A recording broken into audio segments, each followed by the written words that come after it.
Welcome on in, guys. Tobin here with you, and thanks for checking out the channel. I hope you're doing well out there. I hope everybody is enjoying themselves off the weekend as we're here in the midst of summer. NBA offseason is officially here, and of course, we know how that rang us in on Sunday. I don't really want to harp on it anymore. I did another video on it tonight. I'm sure, there'll be maybe some more fallout of it, but I think I've made all my points on what went down on Sunday. Now, I guess the next question is genuinely, is there a next move that's out there for the Miami Heat? It was interesting if you read the Miami Herald. Anthony Chang, Barry Jackson, great job of reporting the deets. But they did report also in that, like at the end of the article. So Anthony and Barry reported on a couple of players who have been linked to the Miami Heat. One being Jonathan Kuminga and two, DeMar DeRozan. Doesn't appear so far like there's been much traction on either one of those moves. They wrote two players who have been linked to the Miami Heat in published reports: Sacramento Kings forward DeMar DeRozan, who is said to be available, and Golden State impending restricted free agent Jonathan Kuminga had not been the focus of Heat discussions as of Sunday afternoon, two sources said. DeRozan is due $24.5 million next season and $25.7 in 26-27, with only $10 million of that guaranteed. So he's got the old Duncan Robinson. Also was another interesting thing with the Duncan Robinson element is that he didn't appear, I guess, in any of the trade talks, which was kind of interesting. I thought that one, either the Heat are thinking of just using that magic elixir themselves, just to get themselves some cap relief, or do they just want to ride it out with Duncan Robinson because they love him? I just thought that was one other element of this with the whole trade saga this weekend. But not being interested in DeMar DeRozan as of Sunday, or Kuminga. Now, it says as of, doesn't mean it can't be the focus, because maybe their focus was Kevin Durant, and things pivot, things focus. There are Kings reports out there, from Mike Scotto of Hoops Hype. Is he on the Clutch Points now? I apologize, Mike Scotto, but he had a report that had discussed that the Kings are still very gung-ho on getting into the first round, and that apparently they are willing to part with Malik Monk and Devin Carter. Now, we talked last week a little bit about the Devin Carter thing. Devin Carter, son of former Miami Heat assistants, former Miami Heat guard Anthony Carter, played in Miami-Dade, was the first Miami-Dade product drafted since Tim Hardaway Jr., so a couple of legacy Heat players. There was talk that he was actually going to be available, which is interesting because they just drafted him and they're already at a point where like they're ready to move on. But I think we've seen like sometimes you get a guy in, doesn't work out. Could there be a Jaquez for Devin Carter Flipperooski that goes on there? Malik Monk is an interesting one because teammates with Bam. So you have that. He's part of that crew where him, De'Aaron Fox, Kentucky days, these guys, in the 2016-17 season, Malik Monk would be a nice, interesting piece of offensive punch to come off the bench.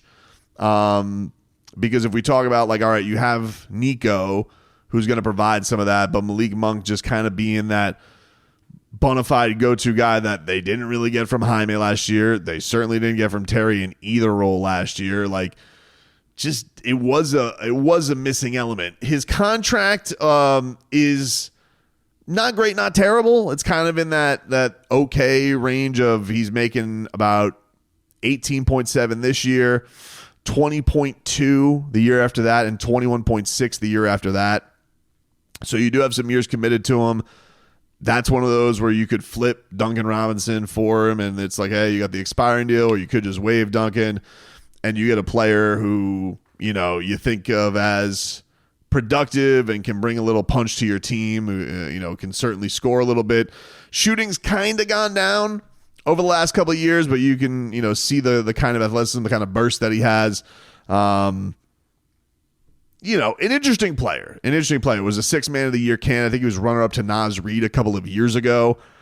So from my standpoint, when I saw that, I was like, it's more in my wheelhouse of what I'd like the Heat to do. I mean, like, you're talking about one of those fringe moves, but I think can benefit Miami to certainly have just guys you could go to give you some kind of relief if something's not there offensively.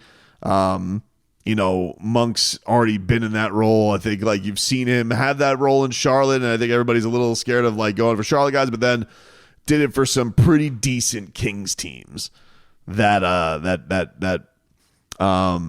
it seems very much like the Kings are ready to kind of move on from that era, which is like if you want to go Heat Kings parallels, and I would never say that the Kings are one of the biggest dumpster fires in the NBA in history.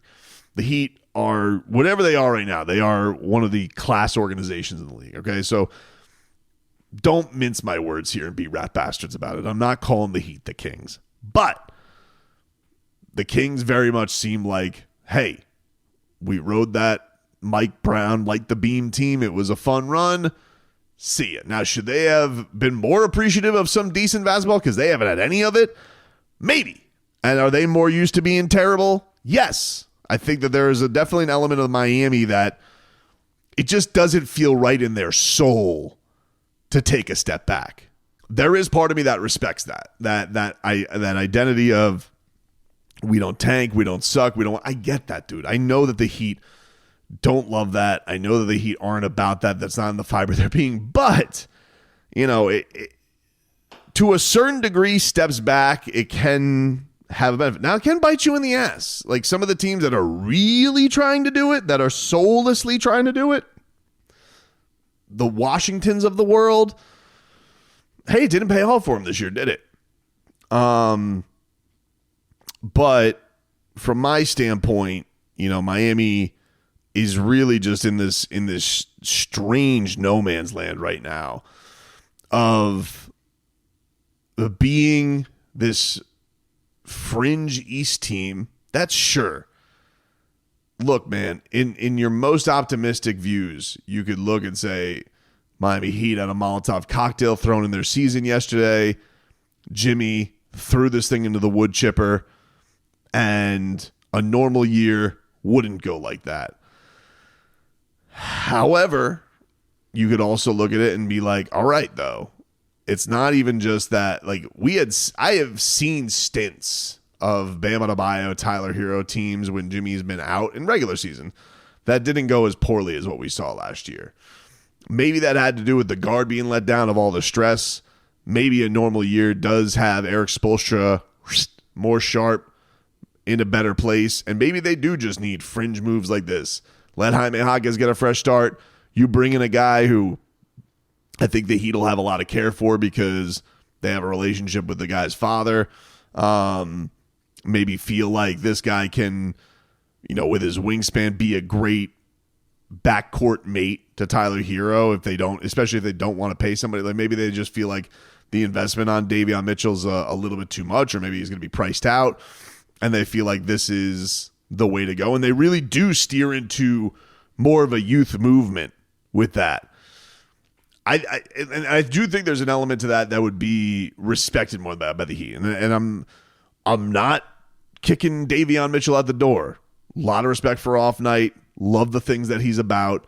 But maybe the Heat wonder, like, all right, well, what is our team with Davion Mitchell? Like, because if you do that, it's like, all right, we're bringing in a guard who can score a little bit, has the wingspan, you think can be a good defensive presence out there. He gets to play next to Tyler Hero, and we see where that goes. Or he can be coming off the bench in an ignitable role, get a real chance that he didn't last year because of injuries, because of opportunities, because it was a little screwy and squirrely in Sacramento. They got Levine. They got DeRozan.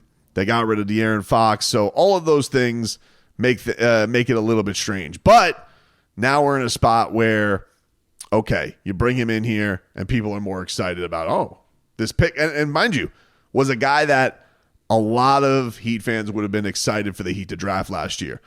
They didn't get the opportunity. Worked out great. They got Khalil Ware.